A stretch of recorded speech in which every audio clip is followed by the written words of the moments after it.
วิดีโอนี้เนาะเราจะมาเรียนเกี่ยวกับการเปลี่ยนหัวหน่วยวัดแทกอุณหภูมิเนาะซึ่งว่าอยู่ในนี้เนาะหัวหน่วยวัดแทกอุณหภูมินะมีทั้งหมดอยู่4หัวหน่วยคือองศาเซนซิอุสหรือว่าองศาเซ2องศาฟาเรนไฮต์หรือว่า F เนาะ3องศาแกลวินหรือว่าตัว K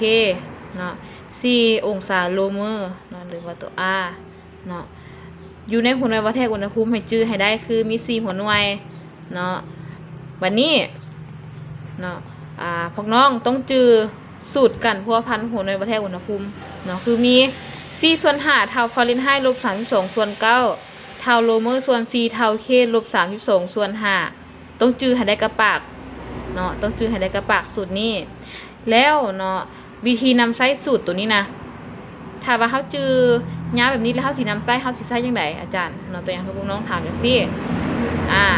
อยู่ในนี่เนาะถ้าสมมติว่าเขาให้องศาเซมา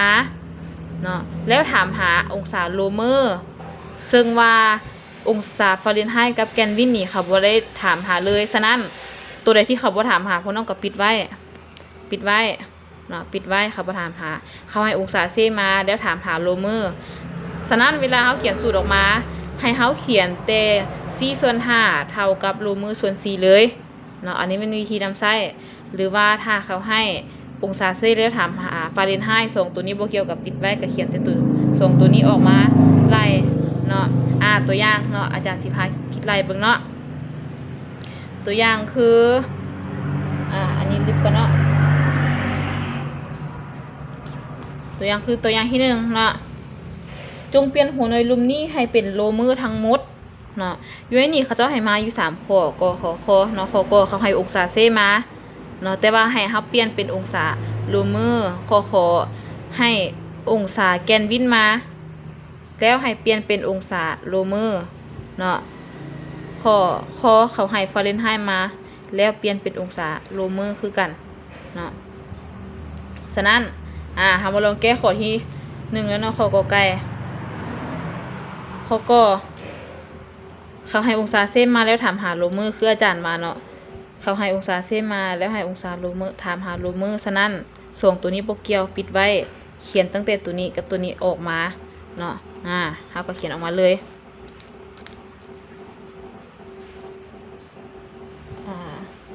สูตร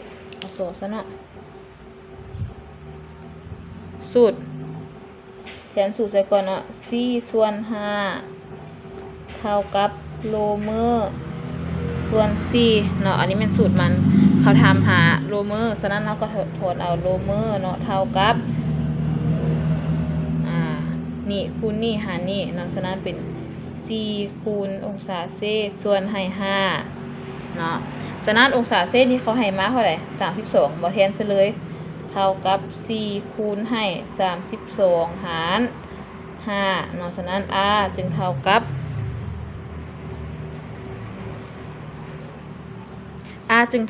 อยู่25.6เนาะอยู่25.6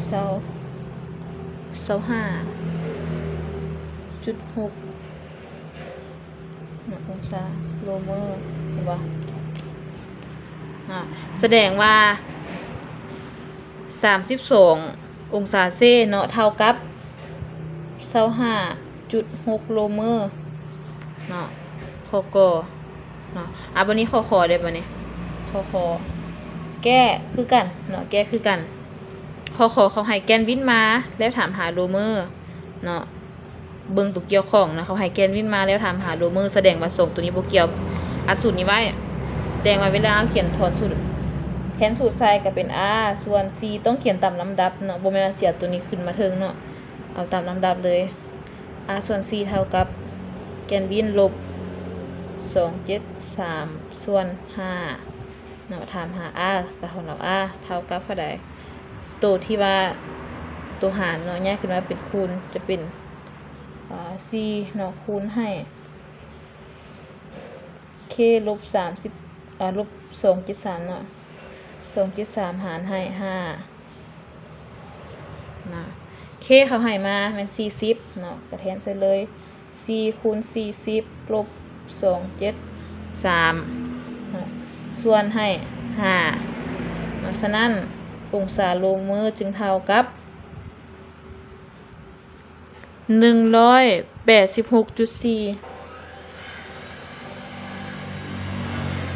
องศาโลเมอร์นะอันนี้มันวิธีไล่วันนี้ถามว่าเขาให้ข้อเป็นข้อมาสิเนาะ12ฟาเรนไฮต์เบิ่งเด้อเขาให้ฟาเรนไฮต์มาเนาะเบิ่งฟาเรนไฮต์แล้วถามหาโลเมอร์แสดงว่าถามหาตัวนี้แสดงว่าอัดส่งตัวนี้ไว้แม่นบ่เหลือเนาะเขียนแทนสูตรออกมาเนาะฟาเรนไฮต์-32ส่วน9เท่ากับโลเมอร์ส่วนให้4เนาะเท่ากับโลเมอร์ส่วน4ถอนเอาเลยเนาะโลเมอร์ก็ต้องเท่ากับหารย้ายไปเป็นคูณ4คูณให้ f หรือว่าฟาเรนไฮต์เนาะ-32ทั้งนี้เบิด1ส่วนให้9เนาะแทนค่าของ f ใส่ฟาเรนไฮต์มัน14คูณให้12-32หารให้9อยู่ในนี่โลเมอร์เท่ากับ 8.88 นะ8.88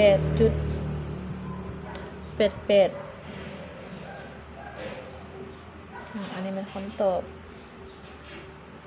8.88 เนาะอันนี้มันวิธีคิดไล่วันนี้ไปเบิ่งตัวอย่างที่2เนาะตัวอย่างที่2ตัวอย่างคืออยู่นี่เขาว่าจงเปลี่ยนหัวหน่วยลุมนี้ให้เป็นแกนวินทั้งหมดเนาะให้เป็นแกนวินทั้งหมดคิดไล่คือเก่าเนาะเบิ่งสูตรเขาให้องศาเซมาแล้วถามหาแกนวินสูตรให้องศาเซมาแล้วถามหาแกนวินแสดงว่า2ตัวนี้บ่เกี่ยวปิดตัวนี้ไว้ปิดตัวบ่เกี่ยวไว้เหลือเศษส่วน5เท่ากับแกนวิน-273ส่วน5แม่นบ่เฮาก็แทนสูตรเลยเนาะ4ส่วน5เท่ากับแกนวิน-273ส่วนให้5เนาะถามหาแกนวินก็ต้องเท่ากับหารแยกขึ้นมาเป็นถามหาแกนวินตัวนี้หารแยกขึ้นมาเป็นคูณเราจะเป็นเซคูณ5ส่วนให้5ลบย้ายมาเป็นบวก273เนาะแทนซะเลยเนาะ5กับ5นี่เฮาสามารถคัดกันออกก็ได้เนาะคัดกันออกก็ได้เหลือหยังหาว่าคัดกันออก5คูณ5หาร5ก็เท่าเก่าเนาะเหลือ4บวก273เห็นบ่นี่เนาะ4เขาให้มาเป็น11เนาะ k จึงเท่ากับ11บวก273เท่ากับ284284แกนวินเนาะอันนี้แม่นแกนวินหรือว่าแม่นผู้ใดที่บ่อยากแทนใส่สูตรนะถ้าว่าเขาให้องศาเซฟมาแล้วถามหาแกนวินก็คือเอาองศาเซฟบอกให้273เลยก็ได้เนาะอันนี้มันวิธีที่รัดเนาะวันนี้เขาให้ฟาเรนไฮต์มาแล้วถามหาแกนวินให้ฟาเรนไฮต์มาแล้วถามหาแกนวินแสดงว่าส่งตัวนี้โปรแกรมปิดไว้เหลือฟาเรนไฮต์-32ส่วน9เท่า k -273ส่วน5แทนใส่สูตรเลยเนาะเท่ากับฟาเรนไฮต์-32ส่วน9เท่ากับแกนวิน-273ส่วน5แกนวินจึงเท่ากับ5คูณให้ฟาเรนไฮต์อาจารย์สิขอแทนสิแล้วเนาะฟาเรนไฮต์มัน34ลบให้32ทั้งหมดนี่ส่วนนี่คือนี่หาร9เนาะแล้วก็บวกให้273เนาะทั้งหมดนี่นะบวกให้273เนาะมันสิออกอยู่แกนวินเนาะจะเท่ากับ274.11 274.51เนาะโอเคเนาะอันนี้วันนี้ขอควายแมนเขาให้มาเป็นโลเมอร์แล้วถามหาเป็นแกนวินเนาะให้มาเป็นโลเมอร์เบิ่งโลเมอร์แล้วให้มาเป็นถามหาแกนวินแสดงว่า2ตัวนี้บ่เกี่ยวอัดไว้เหลือ r ส่วน c เท่าแกนวินลบ32ส่วน5เนาะแทนที่สุดเลย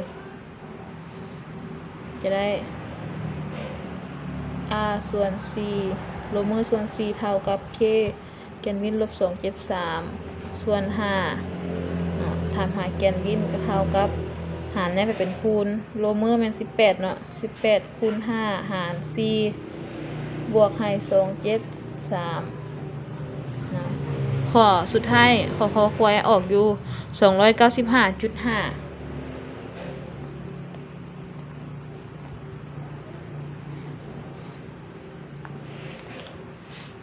อันเนี้ยเนาะอันนี้มันมีที่ไล่จังสิวันนี้ถ้าว่าเขาให้เป็นโจทย์มาแบบนี้นะเขาให้เป็นโจทย์มาแบบนี้เขาก็ต้องแก้อ่านเบิ่งเนาะอุณหภูมิของน้ำแห่งหนึ่งอ่านได้25องศาเซจงซอกหาอุณหภูมิของน้ำนั้นมีจักฟาเรนไฮต์แล้วก็จักโลเมอร์แล้วก็จักแกนวินเนาะอยู่ในนี่ความหมายว่าเขาแยกเป็นข้อก็ได้เนาะแยกเป็นข้อก็คือตัวอย่างคือ1เนาะ25องศาเซนนี่นะมันสีเทาเท่าใดฟาเรนไฮต์เนาะ2ก็คือ25องศาเซสีเทาเท่าใดโลเมอร์3ก็คือ25องศาเซสีเทาเท่าใดแกนวินเนาะความหมายเขาถามจังซี่เนาะเวลาเปลี่ยนเท่ากับเปลี่ยนคือเขาใช้สูตรเลยเนาะตัวอย่างคือเขาให้ตัวนี้นะ25องศาเซเท่าใดฟาเรนไฮต์เขาก็แทนใช้สูตรเลยเนาะสูตรทำเป็นอย่างเซส่วน5เท่ากับฟาเรนไฮต์ลบ32ส่วนให้9เห็นบ่ฉะนั้นเขาถอนเอาฟาเรนไฮต์เนาะเท่ากับ25คูณให้9หารให้5บวกให้32เนาะอันนี้เนาะฉะนั้นเนาะฟาเรนไฮต์จึงเท่ากับลองหารบ่เนาะฟาเรนไฮต์จึงเท่ากับ77เนาะฟาเรนไฮต์จึงเท่ากับ77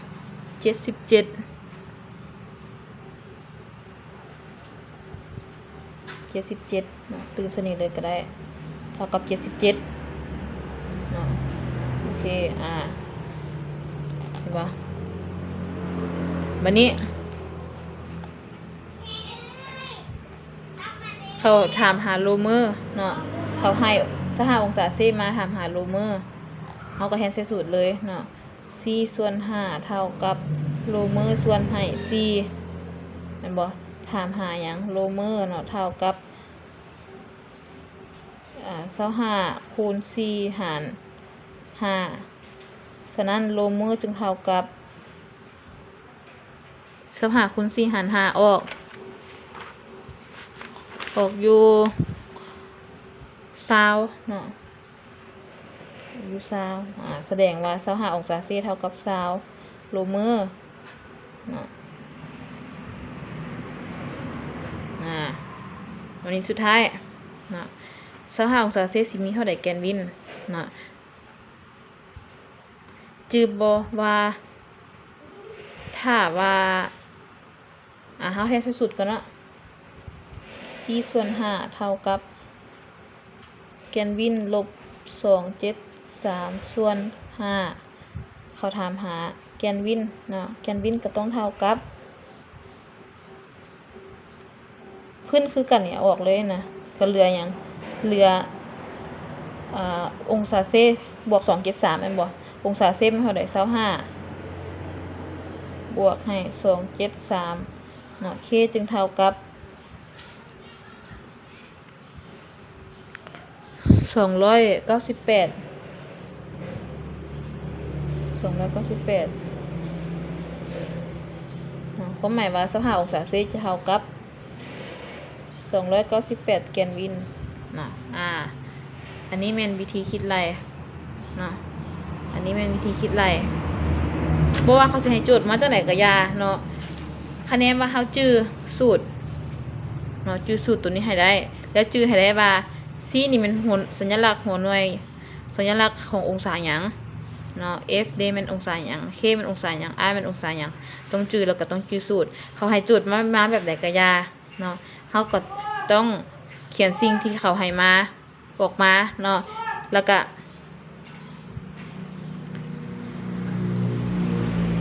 ตัวใดที่บ่เกี่ยวข้องเนาะเฮาก็ปิดไว้แล้วก็เขียนสูตรดังกล่าวหันออกมาแล้วก็แทนค่าใส่เนาะ